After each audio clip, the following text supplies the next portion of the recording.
네, 이사야 59장 9절과 10절 말씀 같이 읽어볼 텐데요. 9절 말씀 읽어보겠습니다.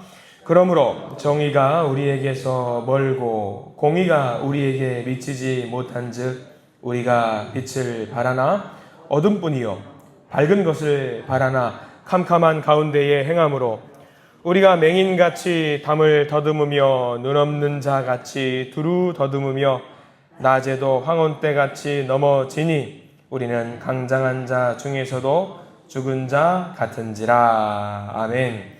오늘 이 말씀 가운데 하나님 은혜가 넘치기를 간절히 기도하고 소망합니다. 우리 기도하는 마음으로 먼저 고백하겠습니다. 하나님과 동행하겠습니다. 우리 옆 사람 축복하면서 하나님과 동행하십시오. 아멘. 하나님과 동행하는 복된 날 되시길 간절히 기도하고 소망합니다. 오늘 이사야 59장 말씀을 함께 보게 됩니다. 계속해서 이스라엘 민족들의 어떤 죄악상을 또 고발하고 있는 그런 말씀들이 나와 있는데 잠깐 복습을 해보자면 57장 말씀을 기억하시는지 모르겠습니다. 아마 말씀드리면 기억하실 겁니다. 의인이 죽는데 아무도 신경을 쓰지 않는 그런 일들이 있었지요. 악인이 잘 되는 것처럼 보이는 것에 대한 고발하는 말씀들이 있었어요. 그리고 어제 우리가 나눴던 말씀들은 어떤 말씀들이었냐면 금식하는 것에 대한 가식적인 예배, 가식적인 금식을 하는 사람들에 대한 고발의 말씀이 있었습니다. 계속해서 이렇게 이스라엘 백성들을 향해서 어떤 그런 죄악된 모습들을 고발하고 그것들을 자꾸 끄집어내는 이유가 무엇이냐? 죄악의 문제라고 하는 것이 쉽게 전염이 될 수 있기 때문입니다. 전체 이스라엘 백성들 처음에는 작게 시작한다라고 할 수 있어요. 별거 아니라고 대수롭게 여길 수 있겠지만 그 죄악의 문제가 어떻게 되냐? 죄악의 문제가 점점 커지기 때문입니다. 여러분 거짓말 아시지요? 거짓말 시작은 어때요? 작은 것에서부터 시작하잖아요. 근데 이 거짓말의 문제가 조금씩 그것을 덮기 위해서 어떤 거짓말이 되냐면 조금 더 큰 거짓말이 되고 더 큰 거짓말이 돼서 나중에는 감당하기 어려운 문제로 커지게 되는 일들이 우리는 보게 됩니다. 죄라는 것이 전염이 되고 커지게 돼요.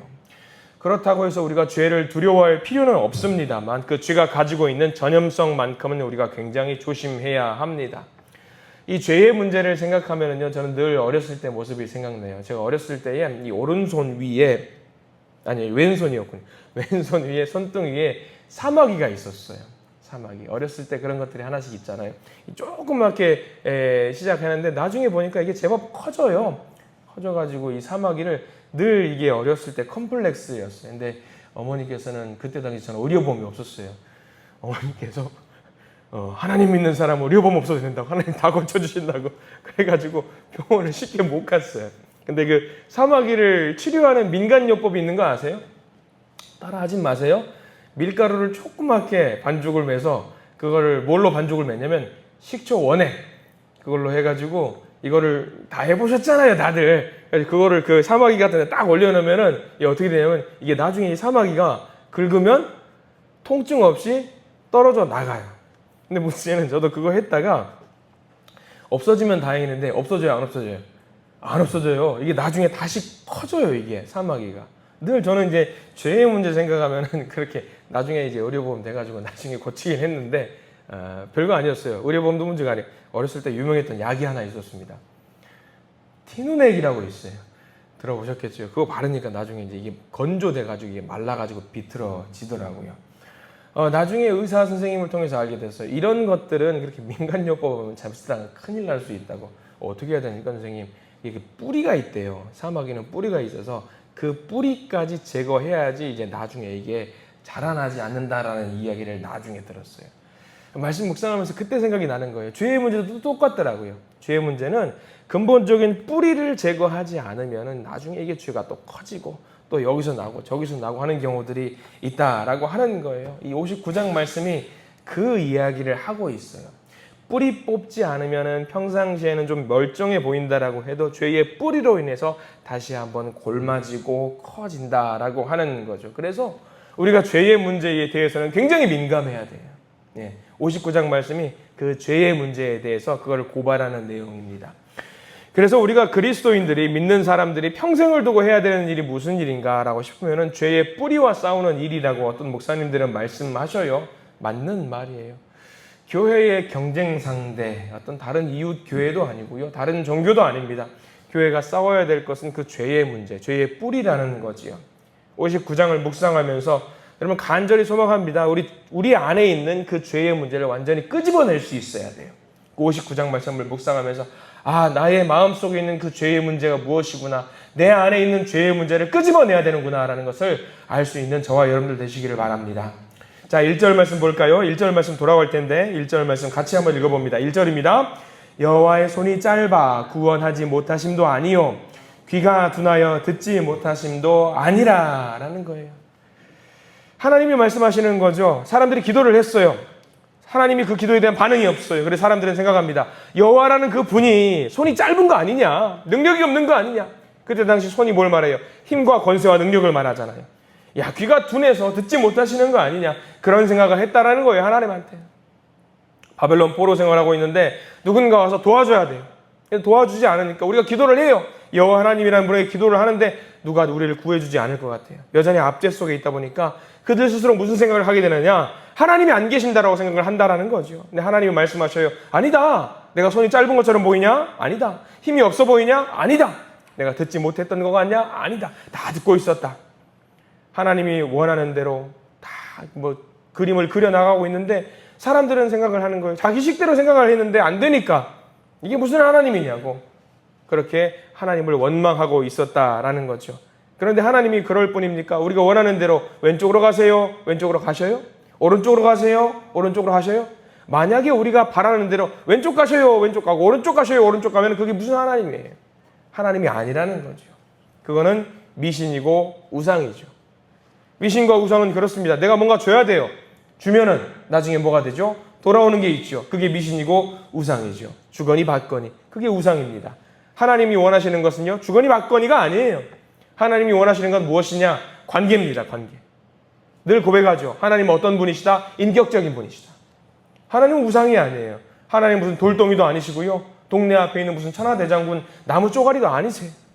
하나님은 우리에게 무엇을 원하시냐? 관계를 원하신다라는 거예요. 우상은 뭡니까? 돈 넣으면 뭐가 나와야 돼요. 우상을 향해서 열심히 돈도 주고 복채도 주고 반응이 없어요. 사람들이 뭐라고 말하냐면 정성이 부족하다고 그래요. 하나님도 정성이 부족하면 뭘 안 주셔요? 아니에요. 하나님은 관계만 있으면 돼요. 우리가 부모님이잖아요. 자녀들이 우리한테 뭘 더 해줘야지 자녀를 사랑해요? 아니죠. 그냥 사랑하는 거죠.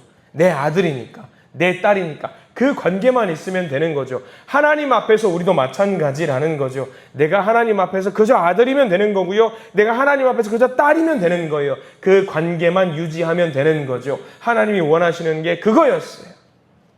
그래서 때로는 하나님 우리를 기다리기도 만드시고 때로는 거부하기도 하시고 때로는 우리를 그저 지켜보실 때도 있어요. 하나님이 문제가 아니신 거예요. 사람들은 하나님이 문제라고 생각을 했겠지요. 이스라엘 백성들은 하나님이 문제라고 생각을 했는데 하나님은 그게 아니라고 하는 거예요. 문제는 어디에 있느냐? 우리 자신이라는 거죠. 그 말씀이 2절 말씀이에요. 자, 2절 말씀 읽어보겠습니다. 2절입니다. 오직 너희 죄악이 너희와 너희 하나님 사이를 갈라놓았고 너희 죄가 그의 얼굴을 가리어서 너희에게서 듣지 않으시게 함이니라. 문제가 뭐라고 하시는 거죠? 너희 죄악이. 자, 2절에 오직 너희 죄악이, 여기다가 표시를 반드시 해두십시오. 너희와 나 사이에 뭐가 있다라는 거예요? 죄악이 있어요. 하나님이 관계를 맺고 싶은데 너희와 나 사이에 죄악이 가로막고 있기 때문에 아들과 딸 그리고 아버지와의 그 관계를 맺지 못한다라고 이야기하는 거예요. 문제가 어디 있는 거예요? 하나님에게 있어요? 아니죠. 우리의 죄악이에요. 우리의 죄악. 여기 잘 보시면 2절 말씀에 진짜로 돌아봐야 될 것이 어디 있는지 무엇인지를 알게 되는데 이 2절 말씀에 너희라는 말이 5번이나 나와요. 하나님이 정확하게 말씀하시는 거죠. 문제가 어디 있는지 알려주시는 거예요. 잘 보십시오. 너희라는 단어에 동그라미 표시해 보세요.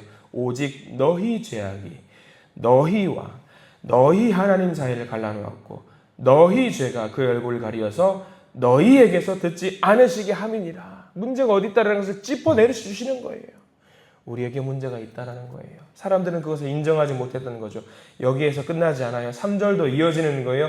3절도 똑같이 너희라는 말이 4번이나 등장합니다. 3절 말씀 읽어봅니다. 이는 너희 손이 피해 너희 손가락이 죄악에 더러워졌으며 너희 입술은 거짓을 말하며 너희 혀는 악독을 내밀어. 문제가 어디 있어요? 원인은 너희들이라는 거예요. 하나님이 짚어주시는 거예요. 문제가 어디 있는지 봐라. 죄의 문제가 있는데 너의 마음속에 죄의 뿌리가 있는데 왜 그것은 꺼내지 않고 문제가 엉뚱한 곳에 있다라고 자꾸 이야기하느냐. 3절 보십시오. 우리의 손이 피로 인해서 더러워졌다라고 해요. 피로 문제. 우리 손가락이 죄악으로 인해서 더러워졌다라고 합니다. 그러면 어떻게 해야 돼요? 죄악이 우리 가운데 있다라는 걸 하나님이 말씀해 주셨어요. 너희 죄가 있다. 그러면 하나님께 용서 구해야지요. 하나님 제 안에 죄가 있습니다. 끄집어내야지요. 인정하면 되는 거예요. 하나님 앞에서. 예수님께서도 산상수훈 시간에 말씀하셨죠. 우리가 지난 시간에도 한번 말씀으로 나눴어요. 심령이 가난한 자, 애통한 자. 그 이야기가 다 뭔 줄 아세요? 우리 안에 문제가 있다라는 것을 인정해라 그 말이에요. 그렇게 우리 안에 문제가 있다는 것을 인정하는 자에게 하늘의 복이 임할 것이다 라고 예수님께서도 말씀해 주셨어요. 인정하면 되는 겁니다. 하나님의 은혜라고 하는 것은요, 복이라고 하는 것은 인정하는 자에게 부어진다라는 거예요. 근데 59장 말씀 서두에서 뭐라고 말씀드렸어요? 죄의 문제에 대해서 이야기한다는 거죠. 59장 말씀 잘 봐야 된다고 말씀을 드렸습니다. 왜냐하면 여기 1절, 2절, 3절 이렇게까지 끝나면은요 답이 없을 것 같아요. 근데 이스라엘 백성들이 그래도 감사한 것은 이런 말씀을 듣고 어떻게 했느냐. 우리가 읽었던 9절과 10절 말씀을 쭉 넘어와 보십시오. 달라져요. 1절, 2절, 3절과 대조가 되어 달라져요. 뭐가 달라졌는지 여러분들 한번 읽어보면서 발견하셔야 되는데 먼저 9절 말씀 보실까요? 9절을 다시 한번 읽어봅니다. 그러므로 정의가 우리에게서 멀고 공의가 우리에게 미치지 못한즉 우리가 빛을 바라나 어둠뿐이요 밝은 것을 바라나 캄캄한 가운데에 행함으로. 자, 9절 뭐가 차이가 있는지 아시겠어요? 말이 달라졌어요. 2절 3절에선 너희가 라고 했으니까 끄집어내 주셨는데 9절에서는 누구로 바뀌어요? 우리가로 바뀌어야지. 우리가. 아, 그러네요. 하나님, 우리가 이게 문제였네요. 우리가 이걸 잘못했네요. 우리가 캄캄한 곳에서 살았네요. 우리가 공의를 세우지 못했네요. 희망인 거예요. 9절 말씀에 희망이 담겨 있어요. 정의가 우리에게서 멀었고요, 공의가 우리에게 미치지 못했고요. 이게 왜 희망이냐? 너희에서 끝나는 것이 아니라 우리 바뀌어요. 10절 말씀도 마찬가지로 넘어갑니다. 우리라는 말이 계속 나옵니다. 한번 10절 읽어볼까요? 우리가 맹인같이 담을 더듬으며 눈 없는 자같이 두루 더듬으며 낮에도 황혼때같이 넘어지니 우리는 강장한 자 중에서도 죽은 자 같은지라. 아멘. 이 말씀은 뭐예요? 하나님, 그래요. 우리가 죄가 있었습니다. 죄의 문제가 우리 가운데 있었고요, 우리가 문제였습니다 라고 인정하는 말입니다. 이게 희망의 시작이고요, 구원의 시작입니다. 희망이라는 것은 별거 아닙니다. 하나님께서 너희들이 문제가 있다라고 이야기했을 때 그걸 받아들이고 그렇습니다, 우리의 문제입니다라고 고백하는 것, 거기서부터 문제의 해결이 시작되는 겁니다. 그래서 9절부터 15절까지 쭉 해서 우리가 잘못했습니다. 하나님, 우리가 문제입니다. 우리가 잘하겠습니다. 그런 이야기를 계속 하는 거예요. 여기서 우리가 문제라는 것을 인정하고 끝나면 또 재미없어요. 이게 쭉 넘어가서 우리 59장의 마지막 말씀인 21절 말씀을 읽어볼 텐데 전체를 다 밑줄 그으십시오. 귀한 은혜의 말씀을 우리에게 주셔요. 우리에게 죄가 있다라고 인정하는 자에게 하나님이 어떤 말씀을 해주시는지 21절 말씀 같이 한번 읽어봅니다. 여호와께서 이르시되 내가 그들과 세운 나의 언약이 이러하니 곧 내 위에 있는 나의 영과 내 입에 둔 나의 말이 이제부터 영원하도록 내 입에서와 내 후손의 입에서와 내 후손의 후손의 입에서 떠나지 아니하리라 하시니라. 여호와의 말씀이니라. 아멘입니다. 아멘이에요. 자진 납세하는 사람들에게 하나님도 정상 참작이라는 것들을 해주셔요. 아니, 아들과 딸이 야, 너 잘못했어. 그래요, 엄마 아빠 내가 잘못했어요. 아니, 뭘 더 할 말이 어디 있어요? 자기가 잘못했, 지가 잘못했다는데 아빠 엄마가 뭐라고 더 혼내요. 네가 인정하니까 그래 앞으로 잘 해보자라고 우리 부모님들은 그렇게 말씀하시고 권면하고 독려해 주시잖아요. 하나님도 마찬가지예요.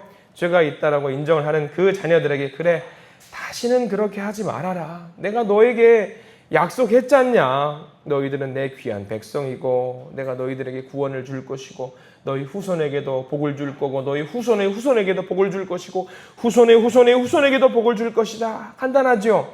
어떻게 하면 되는 거예요?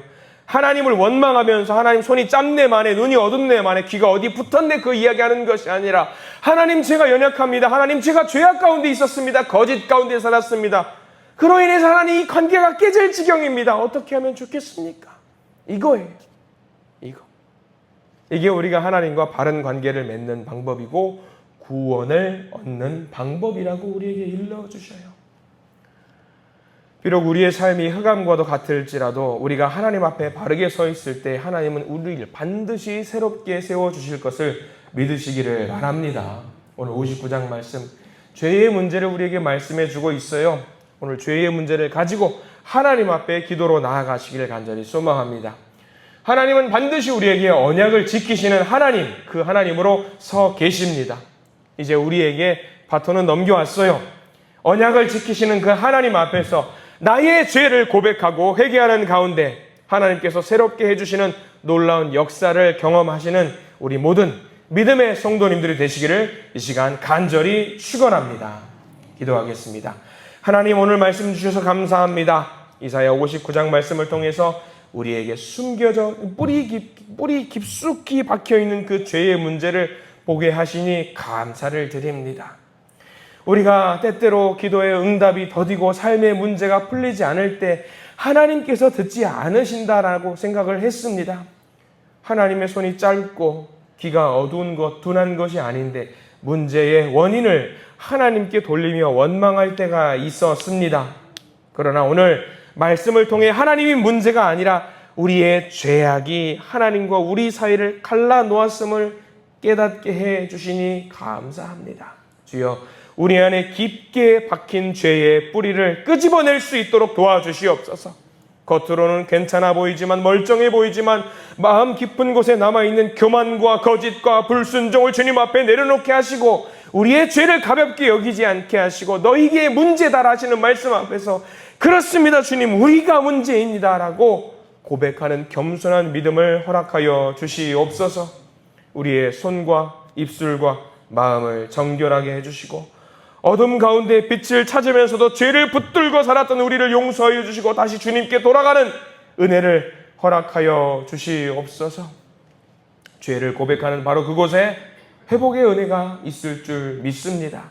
주님 앞에 정직하게 행동하고 말하게 하시며 늘 우리를 새롭게 하는 은혜를 오늘 하루를 살면서 또 경험하게 해 주시옵소서. 예수 그리스도 이름으로 간절히 기도드립니다. 아멘.